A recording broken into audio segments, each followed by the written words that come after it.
Tantor Audio, a division of recorded books, presents The Shortest History of Greece, The Odyssey of a Nation from Myth to Modernity, by James Heneage, narrated by Gareth Richards. Foreword. When on his way to Thebes, Oedipus encountered the Sphinx, his answer to its riddle was man. That simple word destroyed the monster. We have many monsters to destroy. Let us think on the answer of Oedipus. George Seferis, Nobel Prize Acceptance Speech, 1963. Long before history, Zeus sent a pair of eagles to fly around the world. Wherever they met would be its center, and there an oracle would sit to pronounce on the affairs of men. Delphi was that place, not far to the west of Athens, and for 1,000 years its oracle did just that. The oracle's main message was, know thyself. For Aristotle, that meant knowing that man was a social animal, who without community became either beast or god. This insight underpinned a new idea about how men should govern themselves, democratia. It was a good idea. So good that a vital part of it endured even after a devastating civil war had opened the door for tyranny to return. Democratia, it seemed, brought not only purpose to lives, but also beauty and meaning. It empowered men, only men at that time, not just to govern themselves, but to create great art and science too. Wherever Greeks went, the idea of human empowerment went with them, and they traveled far and wide. So Alexander the Great's empire became Greek, just as the Roman Empire became the Greek one that saved Europe from conquest. The Renaissance courts of northern Italy drew inspiration from the Greeks, as did the philosophers of the European Enlightenment. The West owes its civilization to the Greeks. It's a debt we often tell ourselves we have repaid, by supporting Greece's struggle for independence and the nation's expansion in the 19th century, her stand against Nazi tyranny, post-war boom, and joining of the European Union in the 20th. But this support has seldom been disinterested, and it has sometimes come at great cost to the Greek people. After the Second World War, Britain and America helped bring about a civil war whose legacy was half a century of political turmoil and the worst financial crisis ever endured by an advanced economy.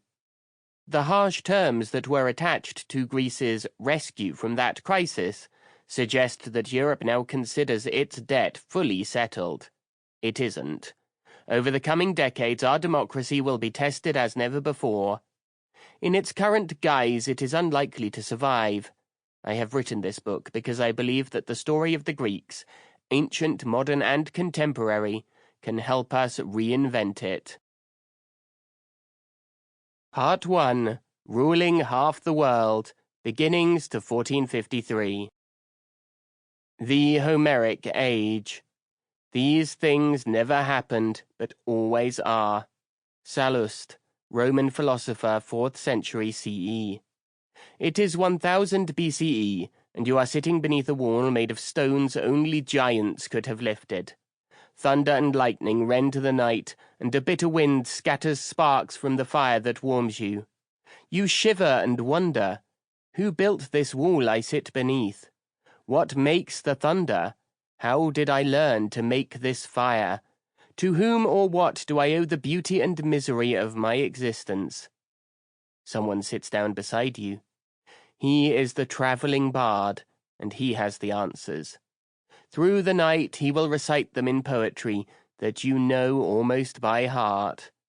He'll talk of chaos that came before everything, then the first incestuous coupling that brought forth the world. How Gaia, earth, and her son Uranus, sky, gave birth to 12 titans, 6 males and 6 females, plus a race of one-eyed cyclopses, and some giants, each with 100 hands. It was they who built the wall with its huge stones.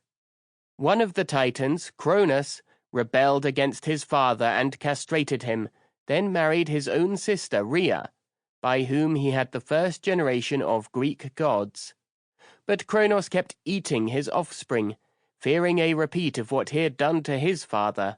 So Rhea spirited away her newborn Zeus, giving her husband a wrapped stone to swallow instead. Zeus came back with a potion that made Kronos vomit up the stone, along with all his siblings. He banished his father, and true to tradition, took his sister Hera for wife. Eventually, after battling it out with the Titans, Zeus and Hera came to rule over 10 senior gods on Mount Olympus. There they consumed nectar and ambrosia, and interfered in the affairs of mankind, not always to its benefit.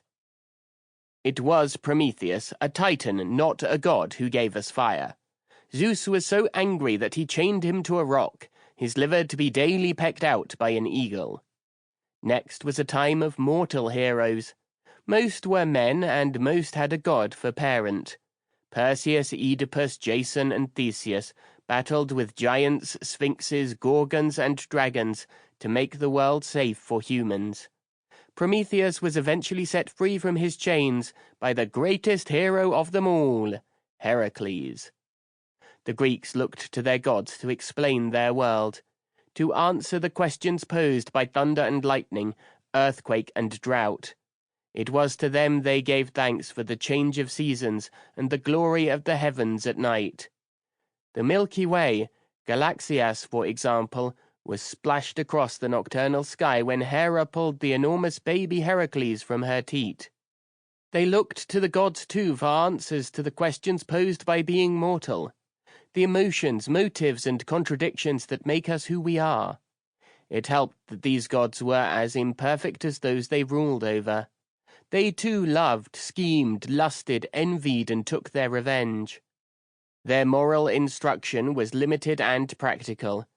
Give hospitality, Xenia, to the stranger who knocks at your door, they said, since he might just be Zeus in disguise.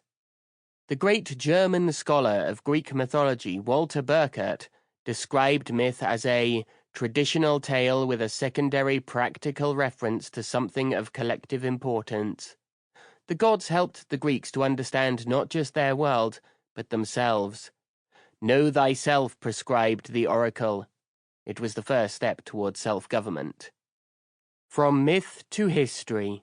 The Greek Bronze Age, 3000 to 1000 BCE, saw 3 extraordinary civilizations: Cycladic, Minoan, and Mycenaean. It was the Minoan that gave Europe her founding myth. It told of a Phoenician princess, Europa, who was gathering flowers when the ever-randy Zeus, on this occasion disguised as a beautiful white bull, carried her off to Greece to seduce her. She became the first queen of Crete and mother of King Minos, from whom the words Minoan and Minotaur are derived. Zeus so loved her that he painted himself among the stars in the shape of a bull, Taurus. The historical Minoan civilization of Crete, 2500 to 1400 BCE, seems to have been a peaceful trading culture. Figurines show a cast of powerful, snake-wielding female priests, who are generally larger than their dark-skinned male counterparts. Exquisite frescoes from the Minoan settlement of Akrotiri on Santorini suggest a seafaring civilization given to fishing, celebration, and commerce. The Akrotiri monkeys. How far afield did the Minoans trade? The picture is still changing. Frescoes found at Akrotiri depict monkeys with S-shaped tails that look very similar to grey languors of the Indus Valley. At the time when the Minoans were exporting luxury goods, such as the purple dye made from murex sea snails farmed off Crete, the rich Bronze Age Harappan civilization was thriving on the banks of the Indus. Is it possible that some Minoan merchant took a cargo of snails to the east and came back with monkeys? The Mycenaean civilization was very different. It began around 1700 BCE, when the Achaeans, an eastern steppe people, migrated south and settled in the Peloponnese. The claw attached to the bottom of Greece by a skinny wrist of land they named the Isthmus. Their society was hierarchical, with a warrior elite devoted to horses, and they built fortified settlements, the most famous of which were at Mycenae and Tiryns. The giant stones they used gave the name Cyclopean to this style of architecture, since later Greeks imagined only giants could have lifted them. At some point, the Mycenaeans took to the sea and came into contact with the Minoans, who introduced them to the advantages of trade. Around 1600 BCE, the Minoan civilization was fatally damaged by a huge eruption on the island of Thera, today's Santorini, which buried Akrateres monkeys under ash. The Mycenaean Empire, though, continued to flourish, reaching its apogee in the 12th century BCE, by which time it had spawned settlements across the Aegean, right up to the shores of Asia Minor. Like ants or frogs around a pond, Plato would write almost a millennium later. The Shipwreck and the Script. In the summer of 1982, a young sponge diver from the village of Yalikavak, near Bodrum in Turkey, chanced upon one of history's most spectacular shipwrecks. Mehmed Chakir discovered the remains of a 14th century BCE vessel that had probably sunk on its way from a port in the Levant to a Mycenaean palace in Greece. It was carrying a cargo of luxury items ranging from African hippopotamus teeth to jewelry from Canaan. The Greek Peloponnese was at the heart of a trading network that connected the great civilizations of Egypt and Mesopotamia, and possibly India, if the tales of the Akratere monkeys do not deceive. Also found in the shipwreck was a small boxwood writing tablet engraved with the mysterious Linear B script. Its deciphering in 1952 is attributed to the British architect Michael Ventris, but much of the legwork was done by Alice Kober, an academic from New York. In the 1930s, Kober began work on samples that had been found fire-baked into tablets in palaces throughout the Peloponnese. Having mastered Hittite, Akkadian, Old Irish, Tocharian, Sumerian, Old Persian, Basque, and Chinese, she assembled a database in 40 notebooks on 180,000 cards, using cigarette cards when paper was rationed during the war. After her death, her work was used by Ventris, who, with the addition of some inspired guesswork, deciphered the script in 1952 and established it as Mycenaean Greek. The signs and ideograms of Linear B were used mainly to record the distribution of goods, such as wool and grain, to customers. They bear witness to a talent for organized trade that perhaps reached as far as India. Iliad and Odyssey. Homer's epics are vital staging posts on the Greek journey from myth into history. The two poems are set toward the end of the Greek Bronze Age, when the Mycenaeans might well have crossed paths with the mighty Hittite Empire, of which the city of Troy, Ilios, may have been a western outpost. On the Aegean coast of modern Turkey, just over 100 miles from today's Greek border, it would have made an attractive target for pillage. The Iliad describes a few crucial weeks toward the end of the 10-year siege of Troy, when the Greeks are on the point of losing the war. Everything turns on whether the semi-divine Achilles, their one-man blitzkrieg, can be persuaded to abandon literature's longest sulk to rejoin the fight. The target of his anger is King Agamemnon, who has dishonored him by exercising droit de seigneur over his concubine Briseis, the spoil of a previous battle. When Achilles finally leaves his tent, it isn't because Agamemnon has apologized, but to avenge the death of his best friend Patroclus, who has been killed by the Trojan champion Hector. The gods intervene decisively in the encounter, as they do throughout the tale, but their interventions are capricious and unpredictable, following the twists and turns of their own intestine squabbles on Mount Olympus. They are like superpowers using the clashes of smaller nations to fight a proxy war. Achilles wades through oceans of blood to exact his revenge, mutilating and dishonoring Hector's corpse in a frenzy of grief and rage. Soon afterward, though, he is visited in his tent by Hector's grieving father, King Priam of Troy, who begs for the return of his son's body. Against all expectations, Achilles is moved by pity and gives Hector back. The Odyssey is very different, more human and intimate. It tells of Odysseus's perilous journey home from Troy to the small island of Ithaca.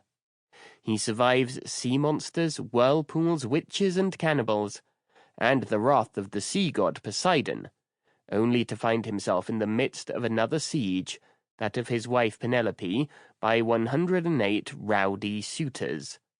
Odysseus defeats and kills them all in an archery contest, winning back both wife and kingdom.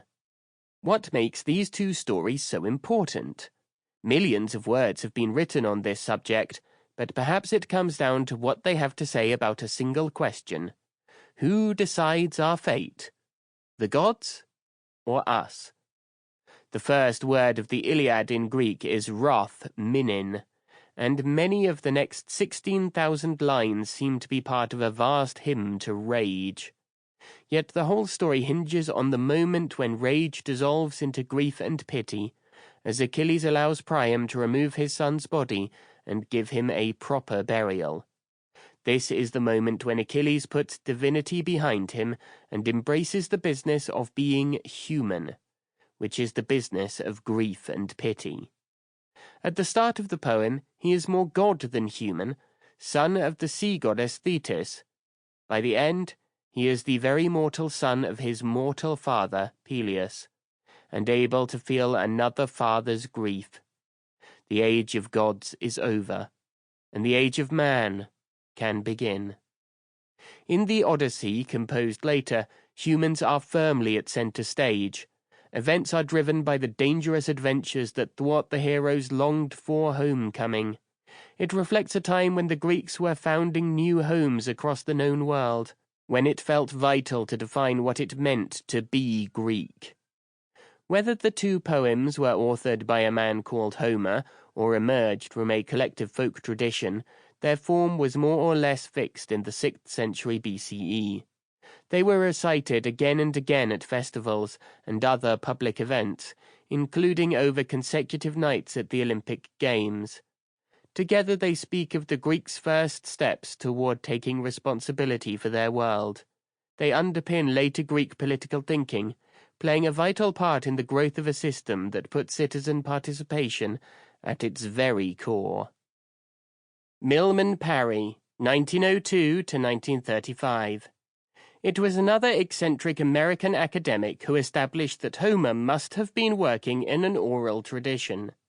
Milman Parry toured the Balkans on great recording adventures, listening to traditional poetry sung on the one-stringed gusle, and later reciting it under the stars to his long-suffering family.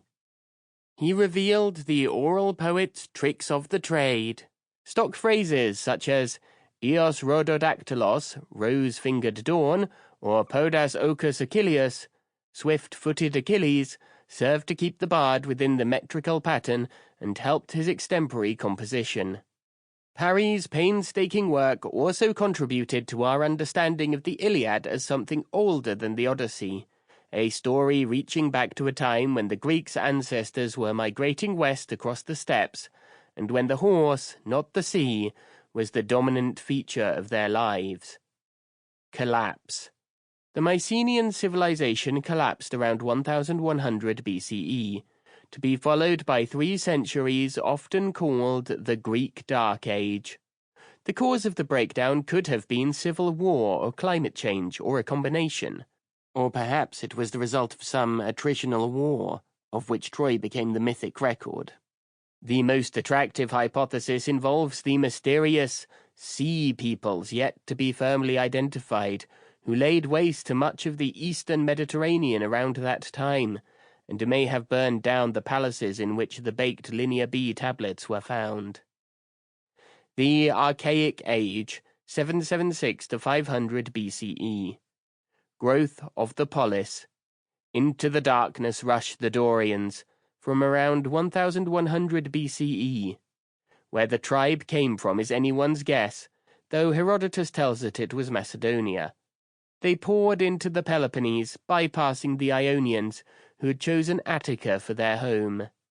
As the Mycenaeans were to the Minoans, the Dorians were to the Ionians. The former were militaristic Aravists, the latter a settled trading people. Only an isthmus separated them, and though the two would never merge, their temporary partnership would bring forth the miracle of the Greek classical age. From about 800 BCE, both began building cities, polis, often upon Mycenaean ruins. The Dorians built Sparta, while the Ionians chose a rock named after Athena, goddess of wisdom. Legend has it that Poseidon, brother of Zeus, also wanted patronage of the city, so the two deities went head-to-head, competing to see who could offer the Athenians the best future. Poseidon drove his trident deep into the earth, bringing forth a spring and the promise of maritime riches. Athena's response was to plant an olive tree next to the spring, symbolizing a future of peace and plenty. The polis were a response to population growth and competition for resources. Over time, a fortified place of refuge evolved into a permanent storage center. At first, this was controlled by an individual with the power of distribution, but as the cities grew into small states, a bourgeoisie of citizen soldiers or hoplites formed, prepared to defend what they built in exchange for a say in how things were run. So began the process of political evolution from monarchy toward, for some, democracy. Competition between polis made for rapid military innovation. The Spartans perfected the phalanx, a lethally effective formation that involved serried ranks of long spears and locked shields, with armor protecting exposed body parts. Battles took place on specially selected flat ground and resembled a pushing match. They ended when one party broke and ran. War was conducted according to Homeric rules. The fighting didn't begin until both sides were ready, and there were no surprises. Victory went to the most disciplined, which was usually Sparta. Next came the trireme out of Corinth, though it was based on an earlier Phoenician design. This was a warship capable of reaching speeds of 11 knots and executing a U-turn in under a minute. With its 3 banks of oars, a trireme was a kind of maritime guided missile, Paul cartilage, and it would dominate Mediterranean warfare for centuries to come. But the true genius of the Greeks was to create bodies such as the Delphic Oracle, which sat above the city-states, and the Olympic Games, which helped them to compete peacefully. The first games were held at Olympia in the Peloponnese in the early 8th century BCE, and others joined them at Nemea, Isthmia, and Delphi, so that they became regular events held annually or every 2 or 4 years. They were open to all Greeks wherever they lived, so long as they were male. Even the coaches were stripped to ensure they weren't proud mothers in disguise. These games offered an annual alternative to war. They combined competition with diplomacy, and were held under a strict truce that allowed athletes to travel and politicians to parley. While wrestlers grappled and javelins were hurled, alliances were made, new colonies planned, and tensions released. The games probably included a full recital of the Iliad across 3 evenings, perhaps as the soundtrack to the feast that followed the mass slaughter of 100 bulls on the altar to Zeus.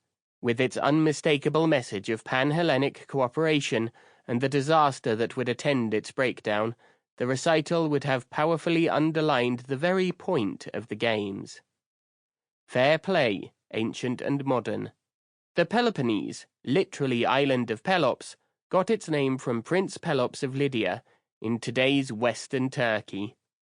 Legend has it that he came over to win the hand of Hippodamia, daughter of King Oenomaus, who ruled the land around what would become Olympia. The king challenged all suitors to a chariot race that he would always win. But Pelops procured his horses from Poseidon, then bribed the king's charioteer to replace his wheel axles with wax. Oenomaus was killed, and Pelops won both his daughter and a kingdom. To celebrate, he held the first games at Olympia. Despite this rather ignoble origin story, the games had a sound system for punishing cheats. They were fined and the money spent on erecting zanes, These were small statues dedicated to Zeus, with the cheater's name engraved on the plinth, his disgrace cast forever in stone. Sparta. The film 300 vividly depicts the Spartans as the ultimate fighting machine, but their formidable reputation owed as much to their domestic arrangements as it did to foreign exploits. Having conquered and enslaved the native Achaeans of the Peloponnese, the invading Dorians found themselves vastly outnumbered by them. The Spartans, as they had become, needed a social structure to keep these subjugated peoples in place. According to the Spartans' foundation myth, a man called Lycurgus gave the Spartans their laws and system of government, perhaps in the 9th century BCE. This consisted of 2 kings, a house of elders, the Gerousia, whose minimum age was 60, and a hardened, militarized youth. Society was divided into 3 classes. At the top were the Spartiates, Sparta's citizens, all male, who endured the tough agoge training regime between the ages of 7 and 20, when they joined a syssition. This was a kind of supper club, paid for with a monthly fee, whose 15 members were deliberately undernourished on a diet that included black pig's blood broth. The Sybarites quipped that the reason the Spartans didn't fear death was because it was preferable to a lifetime of their food. Spartiates could manage at the age of 20, but not live with their wives for 10 years after that. They remained on active service until they were 60. Next were the Perioikoi, who were free but not citizens. These were often ex-Spartiates, unable to afford or cope with the agoge, and they existed as a sort of military reserve. At the bottom were the Helots, or state-owned slaves, mainly made up of conquered Achaeans from Messenia and Laconia. Their lot was to produce food for the Spartiates and be hunted annually by them for sport and training. The Spartans' enslavement of whole Greek tribes set them apart from other city-states. The Spartans weren't great writers. So much of what is known of them comes from their enemies, such as Aristotle, for instance, who considered them thugs. Did they really throw weak babies into a ravine in the Taygetos Mountains? So far, archaeologists have only found adult remains there. Did they persecute the Helots? Aristotle claims they ritually declared war on them every year, but what evidence we have suggests that they treated them better than the Athenians treated their own slaves.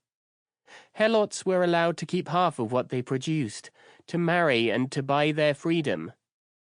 Were Spartan women valued only as breeders of more and more Spartan men? Perhaps, but even so they were better off than most Greek women. They were educated, allowed to own property, and absolved from childbearing until their bodies were strong enough. On average, they lived 10 years longer than their counterparts in Athens. Spartan wit. In the Archaeological Museum in Sparta, the torso of a magnificent Spartan warrior is topped by a no less magnificent head, which is grinning from ear to ear. But was there room for humor in a state like Sparta? It's true that the Greek god of wine, Dionysus, had no festival there, but there was a temple to Gelos, god of laughter. In fact, the Spartans were famously witty. Socrates once said, "If you talk to any ordinary Spartan, he seems to be stupid, but eventually, like an expert marksman, he shoots in some brief remark that proves you to be only a child." And when Philip II of Macedon invaded southern Greece, he sent a threatening message to the Spartans asking if he should come as friend or foe. The reply was neither. He then sent a nastier message to say that if he entered Laconia, he would raise Sparta. Another one-word message came back. Iv. Furthermore, the Greek word for Spartan, lakon, has given us the adjective laconic, meaning dry or understated. Attic wit, on the other hand, was subtle or delicate. Perhaps nothing defines difference like humor. There was, however, a design flaw built into the Spartan system. The toughness of military training, the obstacles to family life, and heavy battle losses meant that true Spartiates were in permanent decline. by Aristotle's death. Sample complete. Ready to continue?